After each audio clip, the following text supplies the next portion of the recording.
يعني ما راحش. الحياء هو سبب كل المشاكل اللي احنا فيها دلوقتي. الحياء تراجع كتير جدا جدا جدا. الحياء شعبة من شعب الإيمان فعلا. هذه العبارة الإسلامية الصحيحة 100% بنشوفها في الشارع، زي ما انت حكيت ان الاسر دلوقتي بتتاثر، ان الستات الرجاله كمان. الامور مش في الشارع بس، ده بقى داخل الاسره، بقى كمان في السياسه، في الاقتصاد. الحياء كلنا بنعاني في تراجع الحياء، وخصوصا ان احنا دول عربيه بنراهن على الموضوع ده. صح، هو ده الميراث بتاعنا، وهو ده التراث، وهو ده راس المال الكابيتال بتاعنا.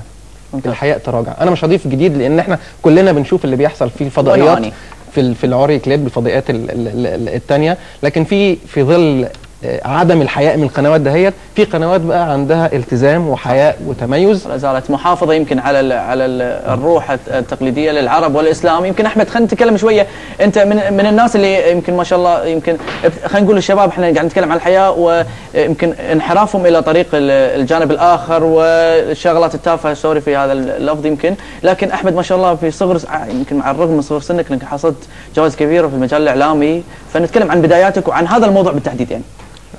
يعني بشكركم على التقديمه الجميله دي. احنا كلنا بنجتهد يعني، وانتم في منتهى التميز. انا بتابعكم وبستفيد منكم، وهناك محاولات من اعلاميين في قنوات اخرى برضو فيها تميز وفيها ابداع. شكرا يا مرهان.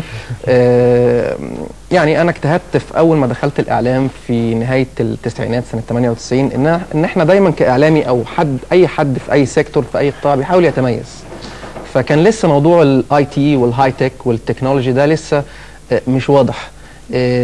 الكويت على فكرة من الدول الرائدة في الوطن العربي، بل هي المتميزة في إصدارات للثقافة العلمية وفي الاي تي وفي التكنولوجي. ودايما شخصية الشاب الكويتي عنده ليتست، عنده الجديد، عاوز يشوف آخر حاجة، عاوز يتابع أحدث حاجة. فكانت الفكرة إنك إزاي تعمل حاجة تكنولوجي مفيدة، مش مفيدة، وفي نفس الوقت انترتينمنت، ترفيهية، وتناسب جيل الشباب، عشان أنت لازم تعبر عن جيلك. واحنا عندنا فجوه في الاعلام العربي، لسه ما فيش البرنامج اللي بيعبر عن جيل الشباب العربي الموجود دلوقتي. مشاهدين رايكم شباب وبرامج اخرى عندهم افكار جديده وعندهم طموحات وعندهم يعني في حواديت كتير عندنا في المجتمع. يمكن خصوصا توجهك الى هذا الاتجاه، الى انجذاب الشباب الى التكنولوجيا، فيمكن حركه ذكيه منك فتتني دي. فتستاهل. ما انت لحقت بقى حاجه ثانيه، يعني انت تميزت في حاجه ثانيه. ان شاء الله نكمل بعض ونقدم شيء مفيد للشباب ان شاء الله. ان شاء الله اكيد. طيب احمد قول لي بقى ان انت معلوماتنا بتقول انك اوريدي قدمت برامج شبابيه شبه رايكم شباب، فكلمنا عن التجربه دي، وهل انت كنت بتشارك في الاعداد؟ اولا انت الشقيه بتاعت البرنامج دهوت، وده عامل للبرنامج لا اطلاقا. وده عامل للبرنامج باللغه السينمائيه زي ما بنقول في السينما سوكسي خاص، عامل له شكل خاص وليكي كاركتيرك الخاص. انا رايكم شباب كمشاهد متابعه من الاجيال الاولى، من اول ما بدا خالص حتى وصل الى درجه النضج الكبيره اللي هي موجوده بالشباب والاعلاميين زملائي اللي انا معاكم دلوقتي. في البدايه كانت برامج المجموعه او الجروب لسه جديده في الوطن العربي، ولسه جديده في الفضائيات العربيه، وكان يعني كل الفضائيات بتعتمد على اعلاميين فوق ال 40 سنه. واحنا عندنا في الوطن العربي نسبه الشباب 60% واكثر. فالشباب كان بيمل وبيتجه الى التسكع في الاسواق اللي احنا بنقول عليه، وده برضو ليه دعوه بالحياء. يعني الفضائيات بطريقه او باخرى ليها مشكله ان هي اما بتزيد نسبة عدم الحياء، ونسبة كمان العادات الغريبة على المجتمع، الابتعاد يمكن عن الاشياء المفيدة. وانا شايف احمد يمكن حللت شخصيات، انت محلل نفسي ولا تدرس تحليل نفس؟ لان ما شاء الله حللت كاركتر كل واحد فينا ما شاء الله. لا انا عشان بحبكم وبحب الشباب العربي جدا، لان عكس اللي بيقال وردا على السؤال بتاعك، في طموح كبير جدا عند الشباب، ولكن المسج بتاعهم مختلف. المسج كول بتاعهم لكبار السن ان هم عندهم اداء مختلف، مش هيكونوا في نفس الطريقه، مش هيكونوا بنفس الاداء. ففكره البرنامج الجروبنج ده هي كانت لسه جديده في نهايه التسعينات.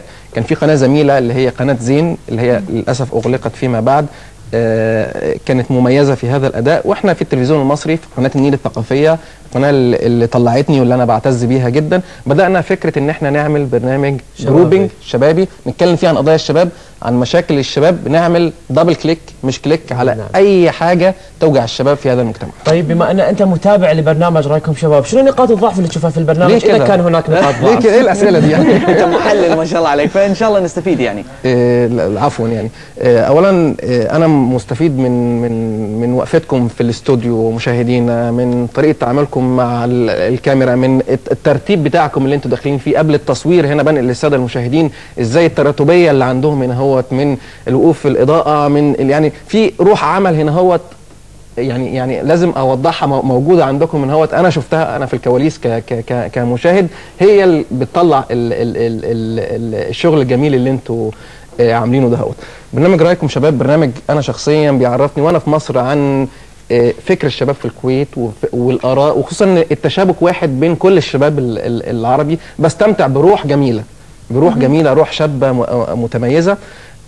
لكن بالنسبه اللي ينقص رايكم شباب، انا نفسي اشوف رايكم شباب على الانترنت. يعني انا مثلا بشاهد قناه العربيه على الانترنت، على التلفزيون، وبكون فاتح الانترنت بشوف الجديد اللي بيقدموه. فانا الجديد بقى اللي هو الاكسترا، اللي هو رايكم شباب بالبلس بالزائد 20 و100 درجه كمان زياده بعد التميز الجميل اللي انتوا عاملينه.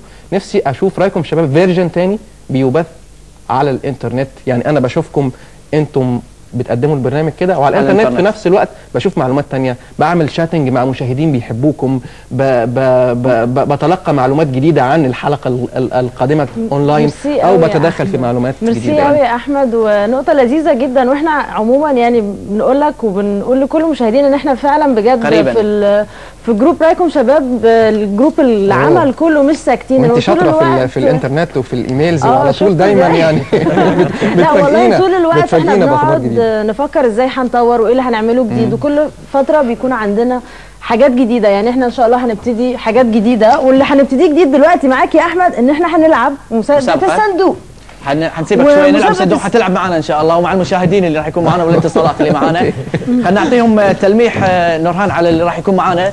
الهنت الاول اللي راح يكون معنا هو اسم مؤنث، اسم مؤنث وحاجه بتساعدنا بتسهل تفكير الانسان، ومكونه من اجزاء صغيره. فخلنا ناخذ اتصال، اذا معنا اتصال ويعرفون شنو معنا بالصندوق. الو، مساءكم ورد. الو مساءك ورد. السلام عليكم. عليكم السلام ورحمه الله وبركاته. ممكن نشارك؟ شاركين اكيد، شرفي. تفضل نتشرف معرفتك واسمك. افراح المطيري. ونعم يا افراح. قلنا لك الشغلات اللي راح تسهل لك هو اسم مؤنث، حلو، يعني الشيء اللي قاعد نتكلم عنه اسم مؤنث. واحد. اثنين شنو؟ اثنين انه هو بيساعد الانسان على التفكير، عمليه التفكير بيسهلها. مكون من اجزاء صغيره. ها ساعدوني. والله فكري شويه، فكري. ها بصي، هو في منه احجام كتير، واهم حاجه ان هو سهل التنقل بيه. يعني ممكن بورتبل، يعني ممكن تتحركي بيه في اي حته، تحطيه في الشنطه. انا كنت اتمنى ان المشاهده اللي معانا كانت تقول شيء عشان حتى اذا ما صار نصيب ان تسهل حق الشخص اللي بعده. فنقول الو، اتصال جديد. الو، معنا اتصال جديد. الو اهلا السلام عليكم. وعليكم السلام. مين ممكن اشارك؟ اكيد طبعا، اتفضلي. عرفينا باسمك الاول لو سمحتي. سعاد ايه؟ سعاد ثابتة. ازيك يا سعاد؟ تمام. عرفتي معانا ايه في صندوق النهارده؟ تليفون؟ نو للاسف. كنت فكري شويه اكتر يا سعاد. هو بيساعد الانسان على التفكير. مثلا نورهان، انت تقول شنو احمد؟ شنو داخل الصندوق؟ خلينا نشوف ضيفنا شنو يقول داخل الصندوق. انا معجب بالساوند افكت اللي ما بين الاسئله. تتهرب بقى، مش عاوز تجاوب للحظه الحاسمه. الو، معنا اتصال. صحيح. الو مساءك ورد. اهلين، مساء النور. كل عام وانت بخير. وانت بصحه وسلامه. عيدتوا؟ اي عيدنا. كنتوا عايشوا لحم اول يوم؟ ايه. انزين، اسمك بس تعطينا اسمك تكرر. رقة الاسواني. ضحى؟ رقة. حياك الله يا رقة. بس تساعدوني. والله شوفي، ساعدناك اسم مؤنث و15 ثانية وياك ترى مش موبايل، شيء يساعدك على التفكير. لابتوب؟ لا مو لابتوب. ابن عمه يعني، او ابن عمه الصغير، اخوه الصغير كده. عارف يا احمد لعبه عروستي؟ هي زي لعبه عروستي كده، اللي هو كل واحد يقول عروستي وتدي له معلومه شويه زياده عن الموضوع. معانا اتصال جديد. نعطيهم هنت بعد جديد. اديهم هنت جديد. ان كثيرا يمكن اكثر ما كنت تلاقونه عليه على المكاتب تلاقونه موجود. اهو سهلها لكم بقى اكتر من كده. مفيش. أنا. نقول الو. الو، اهلا وسهلا. مساء الخير. مساء الخيرات. مين كل سنه معايا؟ وانتم طيبين. انا فاطمه سعد.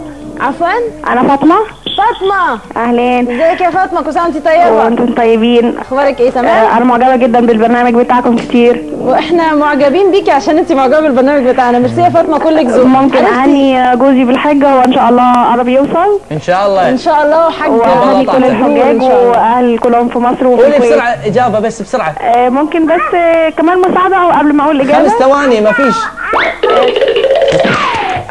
يرجع بالسلامه ان شاء الله. الناس اللي ما رجعت، الناس اللي رجعت تقبل الله طاعتكم. انا اقول شغله، لما تتصلون ممكن انتم هم يعني تلعبونا بال 30 ثانيه بسرعه، انه مثلا يستخدم في كذا، انتم تقولون يستخدم في كذا، عشان انتم تقربون حق نفسكم الاجابه. معنا اتصال. الو.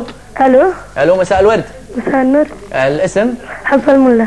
حصه الملا. ونعم يا حصه. وها على حاسبه. يا سلام عليك. جابتها بقى. برافو يا حسه، برافو. طبعا ربحتي مش حقيبه، جنطه مكياج بقيمه 25 دينار مقدمه من حبشي وشلهوب حبشه وشلهوب ألف حبشي وشلهوب ألف مبروك اللي فازت. وان شاء الله تفوزون كلكم معنا ان شاء الله. اكيد، وتركزوا اكتر في المعلومات اللي بنديها لكم وتكونوا محددين. اول ما اتصل شو طلع لهم الاله حاسبه. الاله حاسبه هذه هي اللي كانت معنا.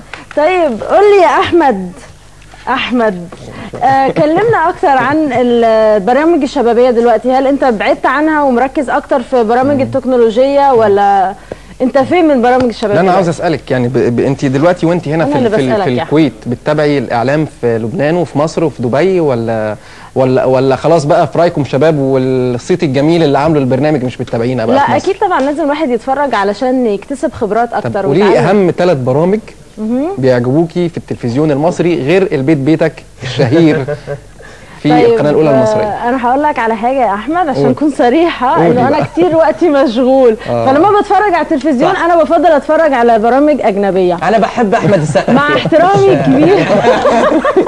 يعني احمد السقا بموت فيه كويس. وانت ليك مع احترامي الشديد جدا لجميع المحطات العربيه، بس لما بكون في الاجازه ممكن اتفرج على صباح الخير يا مصر. اكيد يعني صباح الخير. بس في برامج برضو شابه ثانيه يعني بتعبر عننا. كنت بتسالي بتقولي ايه بقى؟ عفوا؟ كنت بتساليني. كنت بسألك، بقول لك انت فين دلوقتي؟ هل انت يعني مثلا متجه اكتر لبرامج التكنولوجي، او عايز برضو برامج شبابيه بحته، او ميكسنج يجمع بين الاثنين، شباب مع تكنولوجي؟ انا بالاساس مذيع، عشان ما حدش كمان يفهم ان دخلت برامج التكنولوجي ان انا مبرمج مثلا او حاجه كده. فكانت مرحله ان انت تحاولي تجتهدي في حقل جديد اللي هي برامج التكنولوجي، خصوصا ان في حاجات بقت مهمه. الشباب في زواج على الانترنت، في طلاق على الانترنت، في ارهابيين على الانترنت، في جو جامد جدا وكواليس. كل الشباب بيحبوا الجيمز، وهنا في الكويت في عشق كمان للجيمز، وبقى الجيمز بديل للسينما. في جو جامد جدا يعني، في حياه اخرى، سكند لايف كمان، وفي موقع كبير اسمه سكند لايف دلوقتي. دي كانت مرحله عشان نخش الجو ده. دلوقتي برامج التكنولوجي في الفضاءات العربيه بدات تظهر، على الرغم ان هي ما بتتكلمش عن احاسيس الشباب، ما بتتكلمش عن شعور الشباب. فانا دلوقتي متجه لبرامج حواريه شبابيه ليها علاقه بمشاكل الشباب، بالاقتصاديات وحلول بعض المشاكل، البطاله والسكن والبورصه، والشباب نفسهم يبقوا رجال اعمال ويبقوا مستثمرين. فبنحاول نفكر دلوقتي في افكار مختلفه لشباب مختلف، ونعبر فعلا عن الجيل ده، لان قليل جدا هم من يعبرون عن افكار هذا